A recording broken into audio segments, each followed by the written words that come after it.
Le Colwitsia amabilis Pink Cloud.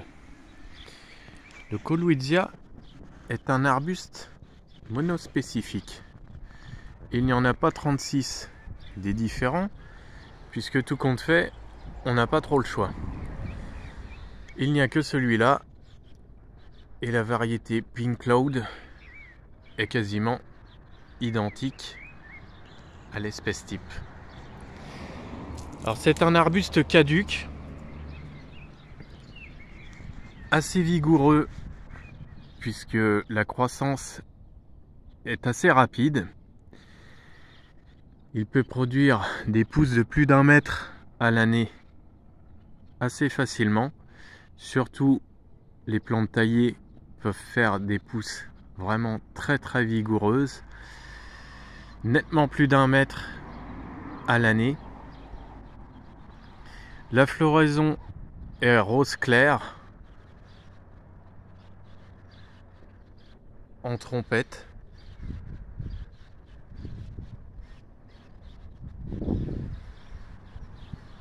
Fin avril, début mai, l'arbuste se couvre de fleurs. Alors ici, une zone taillée au taille-haie ou au ciseau. On observe relativement peu de fleurs. Et l'idéal, c'est de tailler l'arbuste au sécateur, faire une taille raisonnée juste après la floraison en juin. On enlèvera environ une branche sur 2 ou une branche sur 3 pour obtenir cet effet. Les branches forment des cascades de fleurs. Tous les rameaux sont couverts de fleurs si l'arbuste n'est pas trop taillé. La floraison est vraiment remarquable, c'est surprenant. Elle se remarque de très loin. C'est un arbuste qui tape à l'œil à condition de le tailler correctement. Trop taillé, il a tendance à fleurir assez peu, comme ici sur les côtés, où la floraison est relativement banale et sans grand intérêt. L'idéal est d'avoir des grandes tiges couvertes de fleurs, comme sur la partie haute. Alors l'arbuste est très vigoureux, il faut le tailler assez court, mais sélectionner seulement une branche sur 2. Après la floraison, on enlèvera donc les branches les plus hautes et celles qui étaient très vigoureuses. On laissera toutes les branches un petit peu moins vigoureuses sur la plante. Alors on coupera au sécateur à une hauteur d'environ 1,50 m ou 2 mètres, à vous de voir le volume qu'il peut prendre, sachant que non taillé, cet arbuste grimpera très facilement à 3 mètres, éventuellement il peut atteindre 4 mètres de hauteur maximum. Il a tendance à s'écrouler très facilement, on voit que les branches sont très arquées.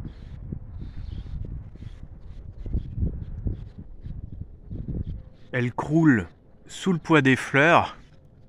Les branches sont relativement souples, bien qu'elles poussent très à la verticale lorsqu'elles sortent et lorsqu'elles sont en pleine période de croissance.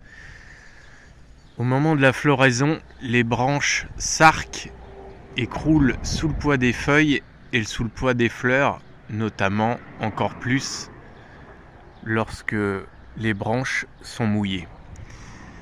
Au niveau espace, il faut prévoir tout de même beaucoup de place, puisque l'arbuste fait environ 4 mètres de largeur très rapidement et très facilement.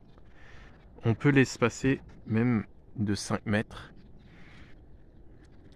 C'est un arbuste idéal en haie libre. En haie taillée au carré, on évitera de le tailler de trop et il faudra, dans la mesure du possible, le tailler séparément du reste. Bien évidemment, il résiste très bien à la taille et on peut toujours le tailler en cube, mais dans ce cas, il est possible qu'il ne fleurisse pas ou beaucoup moins, comme ici sur les parties taillé latéralement.